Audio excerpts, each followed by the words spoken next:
I've been working in the world of startups and tech companies for over 13 years, even before startups were cool.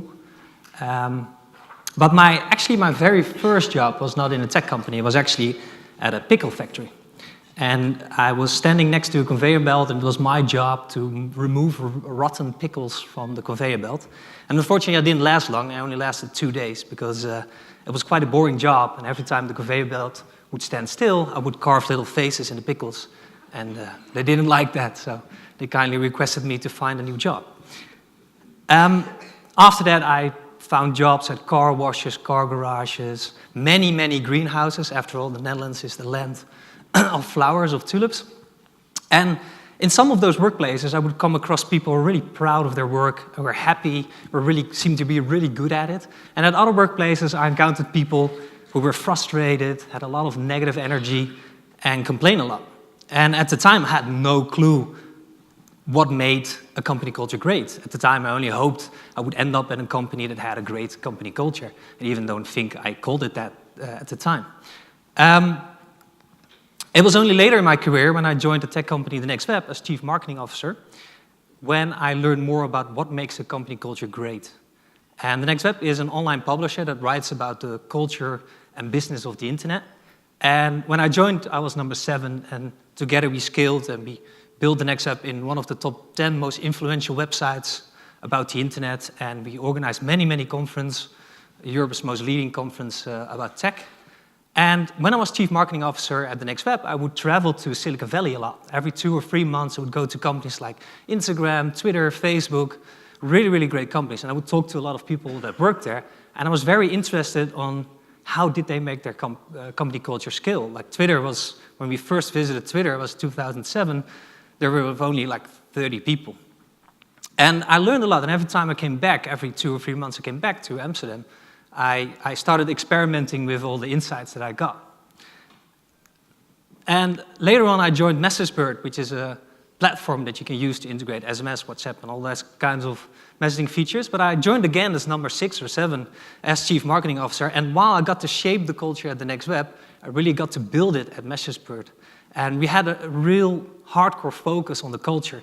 And it was the driving force, I think, behind scaling rather quickly. We went from 5 to 41 million euros in revenue. The company didn't have any funding. Nowadays, every startup has got funding before they even make money. And we grew quite rapidly. We're one of the fastest growing companies in the Netherlands and in Europe, and we won many prizes, one of the best employees of the year. But I think what was a great testament for our culture, that was a signal for me that we were on a good spot, we were in a good way, is that we hired 10 developers within 4 months without any recruiters. And as you might know, hiring developers is quite tough, especially in Amsterdam, or probably in any other city. But in Amsterdam, you have the competition like Booking.com, Adyen, Uber. All of them are looking for tech talent. So it was really cool to see that 10 developers joined our company within 4 months. And later on, we grew and grew, and we got customers like Google and Uber. And in 2016, we joined Y Combinator, which is an incubator in Silicon Valley, quite a prestigious one, if you will. Many startups hope to join this, and in 3 months you get groomed and you get coached, and at the end of those 3 months you can pitch to the biggest Silicon Valley investors out there. And it was a great way for us to get into this program, and it was great for us to get into the US market. And just around that time, when I was in this rocket ship, I quit. I gave my shares back. I was a partner in the company, and I decided to create my own company. Because after 13 years of doing marketing and being Chief Marketing Officer, I discovered that what makes me more happy is build company cultures, helping people to build a great culture, helping companies to build a great culture so people can do their best work. It took me 13 years to find that out. That was my purpose. So that's what we do. We help companies create such a culture. And it's good because I get the question a lot, what is culture? Well, if you go to Silicon Valley, if you look at these companies in Silicon Valley, sometimes it feels like Disneyland for adults. So if you walk into Facebook's latest office, it's crazy. They have a huge park on the roof. They have 5 restaurants where you can eat breakfast, lunch, dinner. They have puppy training courses where you can bring your puppy. You have dry cleaning. You have candy shops. It's just crazy. And it's funny to see because some companies look at that and think this is culture. They confuse culture with perks. They think it's, let's put a ping pong table in our office and a PlayStation, and probably the culture will rise in itself.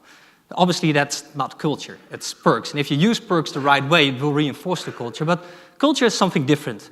And there are many ways to describe culture. Everybody has probably a different definition of it. But this is the definition I like the most. Culture is the shared reality in which work gets done. And that shared reality is fueled by your norms, your values, your beliefs as a collective, and many more other things. But why does it matter, actually? Why should you invest? Because every company has a culture. All of you have a company culture. Some companies decide to leave it as it is. Other companies decide to make the most of it. Why should you make the most of it? Well, if you invest in your culture, it allows you to attract great talent, and you know that they will fit within your culture. It also allows you to keep the right people. Now, research shows if you have to replace people, it's going to cost you 6 to 9 months of salary. It also helps people to make the right decision on their own. If you have documented your culture and you have, for instance, values, it gives people a framework to make better decisions on their own. It encourages autonomy. And it makes people happier. Again, research shows that happy people are more creative, they're more likely to work together better. And last but not least, and this is why I always say culture is all you've got, it's the only competitive advantage that your competitor cannot copy. No, it can't easily be copied. Look at your website or look at your services. Theoretically, they can be copied overnight. The way you do business, the pricing you have. But company culture is not easily copied, if it is even copyable. So it's why Peter Thiel said this to the investors of Airbnb, to the founders of Airbnb, after he invested $150 million. Peter Thiel, I don't know if you know him, but he's co-founder of PayPal, that he co-founded together with Elon Musk. He was one of the first, or actually the first investor in Facebook, the first outside investor. He got 10% of Facebook for only $500,000. And he invested $150 million into Airbnb, and he was walking around, he was invited first day. And the founders of Airbnb asked Peter, what's your single most important advice that you can give us? And he said this, I quote, don't fuck up the culture. And I want to go through a couple of the things that you can do to start building that culture. So I've created 6 steps that you can go through, that we usually go through with our clients as well. The first step is start with why. Many companies, and when you start your company, you have a purpose. There's a reason why you start the company. It's not only about making money. There's a reason behind it. You know, what's the reason why you started it? And many companies, at the beginning, it's quite clear. So if people join, like, yeah, we're going to, I don't know, disturb this industry, or we're going to make bookkeeping great again, or I don't know. But when number 20 joins, it's not that clear anymore. And this is really important to attract talent. If you have to compete with the bigger names, people want to know that their work matters. So if you're bad at it, by communicating why it matters, why their work matters, what's the purpose of the company, you're more likely to attract talent. And for Google, the purpose is indexing all the world's information and making it searchable. For Airbnb, for instance, it's belong anywhere. They want to make you feel that you can belong anywhere. That's the mission of the company. And it's more than a mission statement on an about page. They communicate it everywhere. Everyone who works at Google and everyone who works at Airbnb and many other companies know that that's their purpose, that's their mission. That's why they work late nights. And if you don't know Simon Sinek yet, you might know him, but he has a great TED Talk. It's one of the most popular TED Talks of all time. I think it got 33 million views. Check that out, Google Simon Sinek TED Talk. And he coined the phrase, start with why. So it's a great way of diving into that and figuring out how to best describe your why. So second step, before you actually change your culture, you first want to understand where you're at right now, your as-is culture, if you will. And if you do this, you want to do a company-wide kickoff. That's actually what we usually do with our customers. We make sure the leader stands there and tells to everyone in the company why they're doing this, what's the journey they go along together. And some of the errors I've made in the past is that we weren't quite good at communicating the urgency. What's the reason that you want to change your culture, or why you improve your culture? So as a leader, you want to be up there, you want to talk about all the good work that's being done, you want to thank people, but you also want to point out the problems that have you made the decision to start investing in your culture. That's really important, because culture change is actually behavioral change. It's changing the behavior of everyone. And we all know how hard it is to change behavior. Like comparing it to going to the gym. Like most recently, I was going to the gym every other day for 2 weeks. I was feeling great, like, yes, I got it. And then House of Cards came out, and I was lost for 2 weeks on the couch. But that's how behavioral change works. It doesn't always go well. It doesn't always go right the first time. And that's important to communicate that in your company-wide kickoff. Because there are always people standing here listening to you. And I usually have this theory that 10% of people in your company will say, yes, I'm going to do something with culture. Awesome. 70% will say, I don't know. And 20% will say, never going to fucking work. You know, and you want to focus on that 70%, but 70% could go either way. They could go towards the 10% that's really enthusiastic, or they could go towards the naysayers. So that's why you want to do a good company-wide kickoff. And then the step we usually do is understanding the current culture by sending an anonymous survey. It's really important to do it anonymously because people tend to share more when it's anonymous. And nobody likes surveys, so I would do no more than 15 questions and would definitely make sure you have a question like this in there. And at the very beginning of your survey. Because you have questions like these in the very beginning of your survey, it makes it clear to everyone that you're actually looking for the stuff that isn't working as well. Now, it's always fun to ask, what are the 3 things you're most proud of at this company? And that's a question I actually would ask as well. But you also should ask about the stuff that isn't working. Because it shows your people that you're serious about this and you really want to improve the culture that's already there. And if you have values already, it's a great way to also ask about values being taking place in the company. So once you've done the anonymous survey, you get the what's happening. And then what we usually do, you get a couple of themes out of that, and then you dive into it with focus groups. So the survey will give you what, and the focus groups will give you why. So a focus group is a 2-hour session with 6 or 7 people of your company, and if you're with 50 people in the company, I would actually invite everyone, so I'd have several groups, 6 to 7 people, do it anonymously. Better yet for this is to have someone from the outside of the company to do this. And this gives you an opportunity to throw in a couple of the statements that you got from the survey and to get behind the why. Because it could rather be that someone didn't have their day or is probably very negative that filled in this survey and is complaining about a certain manager or complaining about the open office plan or whatever. And this is a great way to understand if this is an issue for just one person or if it's an issue for everyone. It's not to say that if it's an issue for one person, you shouldn't do anything about it, but it gives you a sense of the priorities you have. And out of all of this will be a report that you want to share internally, the as-is state of your current culture. You want to be as transparent as you can be. So you also want to tell people the bad news. They know it anyway. They're talking about it anyway when they smoke a cigarette outside. So you want to be as clear as you can be and be as transparent as you can be. And then this is where you really start beginning to build your culture, is determining your core values and behaviors. You have different ways of documenting your culture, but I think core values and behaviors work rather well. It is your foundation of your culture. So usually culture changes, right? Like if you're with 20 people now in a company, culture is rather different than you're with 100 people. Or once you just started, you know, only with 2 people. Culture will change, so that's okay. Usually your core values don't change. It's the foundation of your culture. You also want to add behaviors. Because if you only have values, a lot of companies only have values, but there's a problem with that because it makes it, people can interpret it in a different way, right? Like, let's say you have the value commitment. Commitment could be for me, like coming on time at work, 8:30, I'm here, I'm committed. But it could also be for someone else that work to completion, fixing something for a customer, even though it's Friday night, 11 p.m. You'd rather have the people that do the latter than do the first. So you want to have associate behaviors. You want to associate behaviors to the values. There are 2 challenges, though, when it comes about values. The first one is people actually don't live them. Companies don't live them. Like 80% of Fortune 500 companies have core values. Did you know that 35 of the top 50 biggest banks in the world have integrity as core value? Well, if you walk into the street and ask, like, average consumer, I don't think, looking at the last 10 years, that they would say integrity is definitely a value that's being lived in the banking world.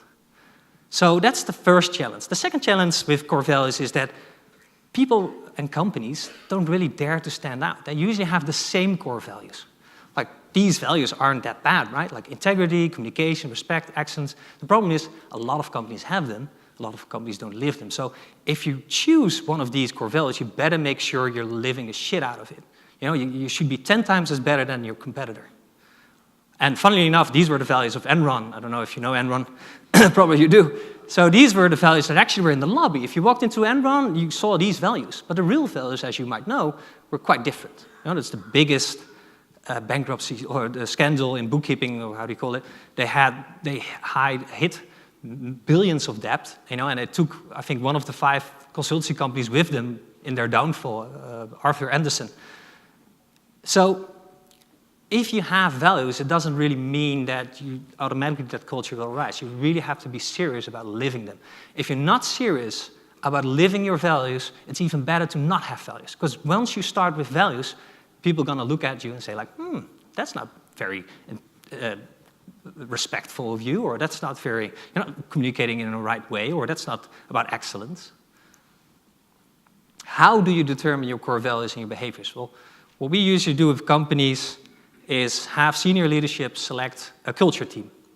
And look at your best people in all levels of the organization, especially frontline people, and create a culture team, because that team will help you change the culture.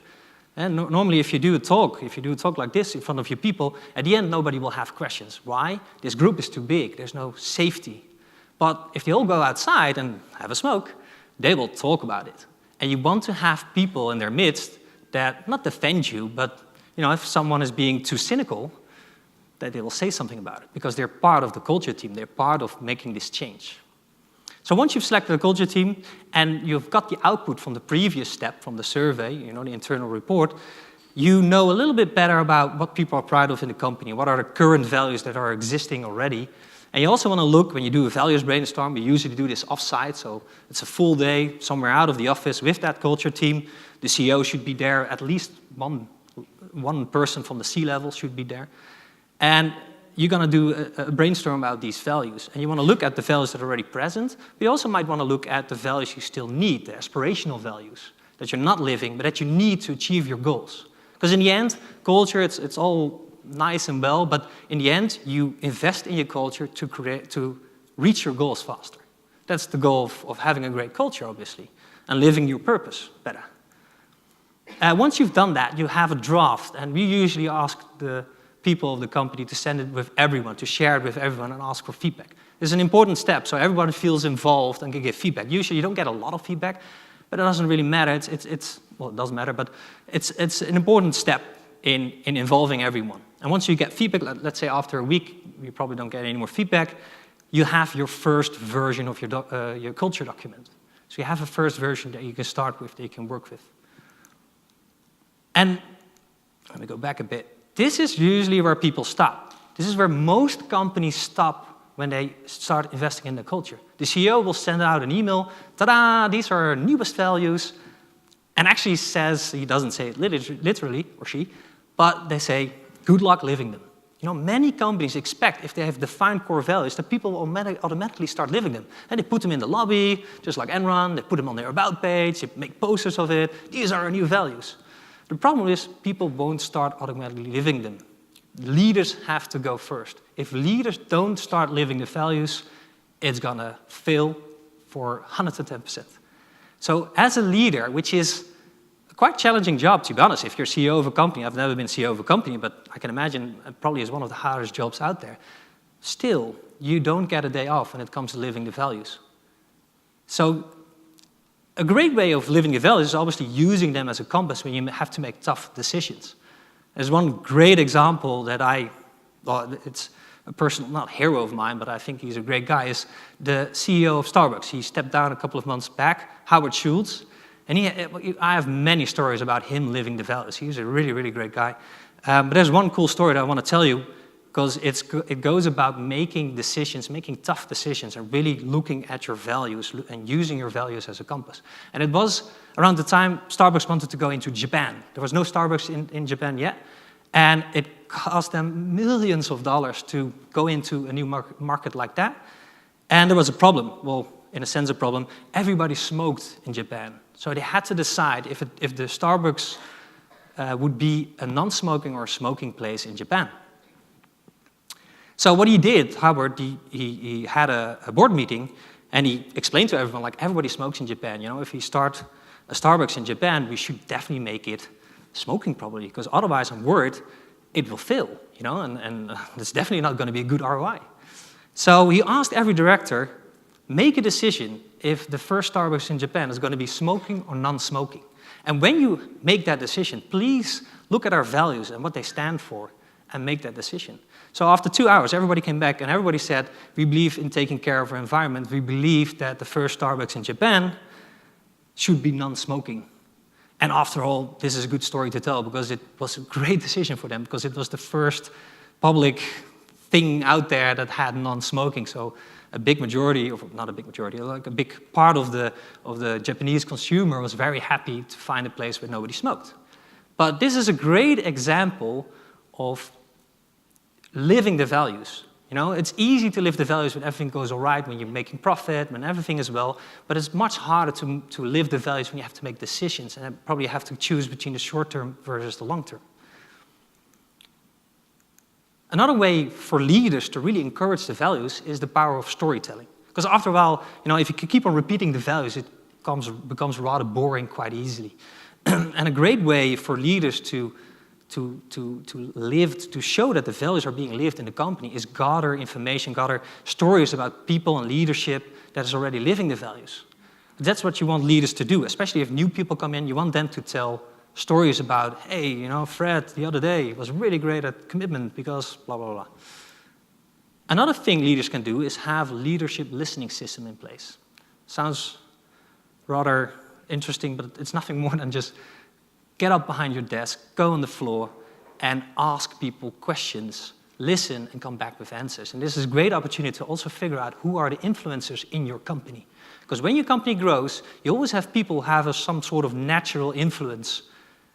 And these are the people who have an influence on your fellow colleagues, on your business, or on suppliers. And these are the people you want to talk to, and these are the people you want to listen to. Because if you listen to the influencers within your company, you usually are listening to the whole company in itself. And the last one, I think we usually really suck at it, if I look at the industry where I'm from, is celebrating success. We're so focused on our goals that once we've reached the goal, it's like, ah, yeah, and then, you know, and it's a great opportunity if you have success, big or small, to show, to celebrate it, to encourage people, and to tie it to the values. You know, even if you see small things on the work floor, you know, in terms of rewarding, if you see someone living the values in the office, it's a great opportunity for you as a leader to say, like, wow, that's great, man. That's definitely, you're living the value of commitment. You're not saying it in that fashion. Obviously, it should be more natural. But it's a great way to encourage that. So the fifth step is, now that you've documented your culture, you can actually hire on culture fit. Because usually people hire only on skills.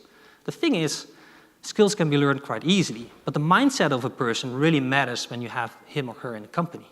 So how do you hire on talent? Well, first I ask companies to look at their hiring flow, because this is something companies forget. You know, what's the flow of hiring? What are all the contact points that people come in contact with when they try to apply for a certain position in your company? This is really important. Why is it important? Because it is about an experience. Even if you reject people, you have to make sure it's a good experience in a sense. A rejection is not always a good experience, but you can make it into like the best experience possible. Why? If you hire people, like in our case, we try to hire developers in Amsterdam. That's like a very tight community. People talk. They go to the same conferences. It's like, oh, I tried like interviewing at MessageBird. Oh, well, how was it? Well, it sucked. You know, you don't want that. You know, those people are your ambassadors. You also want to make sure you have a gatekeeper in place. At many companies I visit, they don't have a gatekeeper. With gatekeeper, I mean the people who screen the talent, that make sure that, you know, it's all clear where they live and they don't have to commute for 3 hours. And, you know, it's a funny example. I've had a company where they had 3 interviews, even with the CEO, for a candidate. And in the 3rd interview, it came out that he lived 3 hours away. And he's like, I don't know about this commute. So he wasted like many hours of the company. So you have to make sure there's a gatekeeper in your hiring flow. That's usually the person that comes in contact with people first, that go out, search people, and make sure everything is in order before he or she sends them through the hiring flow. So how do you really hire on culture. So I thought personally that I did a really great job on hiring for many years. I thought I combined gut feeling with really smart questions and looked at resumes, and actually it turned out it's quite worthless the way I did it. It's as worthless as the brain teasers Google asked. These are questions Google used to ask for many years. So how many ping pong balls would fit into a Boeing 747? You know, these brain teasers, it makes you look smart as an interviewer, but it really has no ability to predict someone's future performance. You know, and they found that out later on. There's another problem with doing an unstructured interview. That's the way I did it. I didn't ask the same questions to the same candidate. And that's confirmation bias. We as humans have it all. It's confirmation bias. The confirmation bias is about that you only have a first opportunity to make you only have I don't know, what's the thing called from Head and Shoulders? You only have one chance to make a first impression, something like that. You know, the thing with that is also worthless. Because interviewers spend 10 seconds building up a picture, and the rest of the interview, they're confirming that. So if they like you, they look for reasons to like you more. But if they don't like your awkward introduction or your handshake or whatever, the interview is essentially over, because they're looking for reasons to reject you. So to bypass all of this, well, first this is the unstructured interview. Research shows that it gives you 14% chance of predicting someone's future performance. A little bit above reference checks and years of work experience, only 3% performance prediction. I didn't know that. But a structured interview is one of the best ways to figure out if someone is good or will be good at the job you're offering them. It gives you a 26% chance. Combined with a work sample text, so we actually combined the top two at MessageBird. A work sample text is rather easy. It's sending a sample of work that someone would do if you would hire them, and you would assess how they would do it. But the structured interview is the most interesting one. Once I started with the structured interview, I hired quite different people, to be honest, at companies, and they were a much better fit with the company culture. And structured interview is about asking behavioral or situational questions. And you want to look for the behaviors and the skills you need for your position. This is an example of a question we asked at MessageBird. So our value was get shit done. The associated behavior was being a self-starter. So this was one of the questions we asked candidates. And a structured interview means that you ask every candidate for that position the same type of questions. Not the same type of question, the exact same questions. Because it makes you easier to compare candidates. And you will know that the most superb candidates will stand out. They have much better stories on why they made decisions. And there's some pointers to look out for when you do behavioral questions. By the way, situational questions are like, what would you do if a customer rings up and shouts through the phone, "You're a mother," whatever, and what would you do? That's a situational question. But behavioral questions we usually use more often. And if you ask behavioral questions, there are some pointers you want to look out for. First, is the person, the candidate, is he or she giving a concise description of the situational task? You know? Second, do they help you get the context? How important the problem or the situation was, what the difficulty was? Third, does that person walk you through the key action he or she took to address the situation or task? And the last one, does she describe the positive results of the action she took? And these are really important questions because you want to dive deep into a story. Because I've seen it happening that interviewers hear a story of 20 minutes and that person ends with, and so we increased sales by 40%. But the whole story wasn't about how they did it.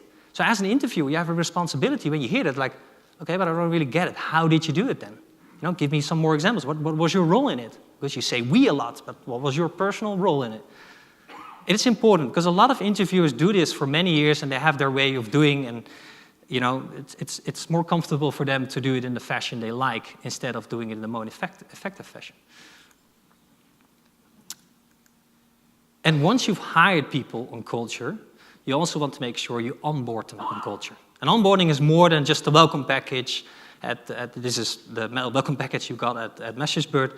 But it's more than that. You know, at the first day or week, we would tell our CEO would actually do storytelling. That's actually a great way of incorporating storytelling again, is have the CEO or a VP tell about great stories about leaders in the company or employees in the company living the values. You also want to talk about your goals and your purpose. Why do you exist? That's what you do in the first week. But usually companies tend to forget after that, you know, and then they give all the information and that people can start to go to work and that's it. But you want to look beyond that. You want to look at certain contact points throughout the years. One thing we did at another company was an Ask Me Anything with the CEO, because there was rumors the company wasn't in good health, and so we organized this Ask Me Anything for new people, also for existing people, and we gave that CEO questions to start the conversation. Questions like, are we making money?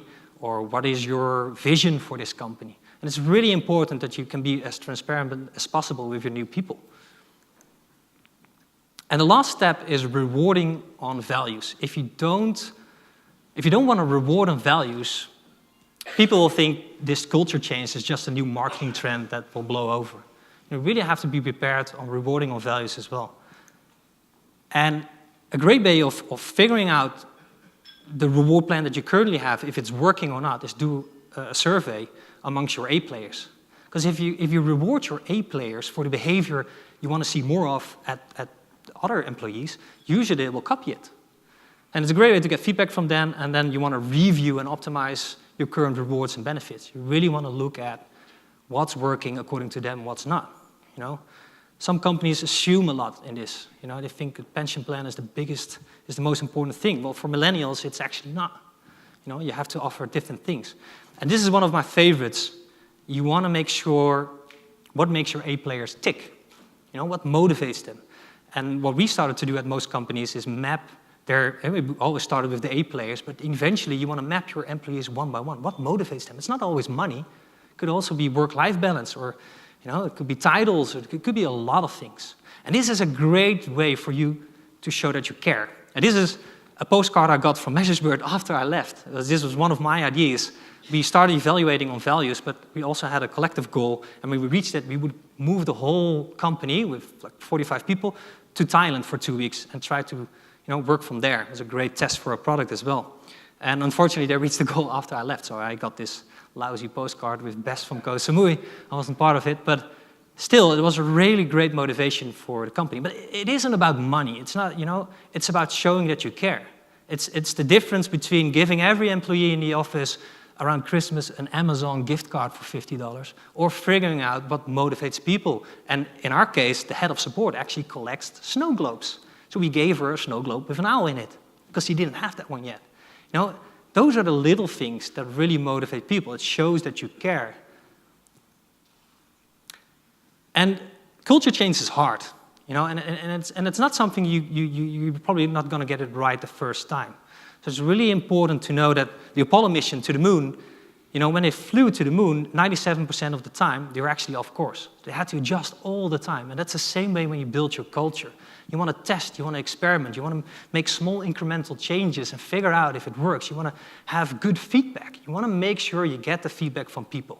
And if you have to make it anonymous, make it anonymous. And you probably not always will like what you get back feedback-wise. But again, people are going to talk about it anyway. When you smoke outside or next to the coffee corner, they will talk about the stuff that's happening. So you have to make sure you get that feedback.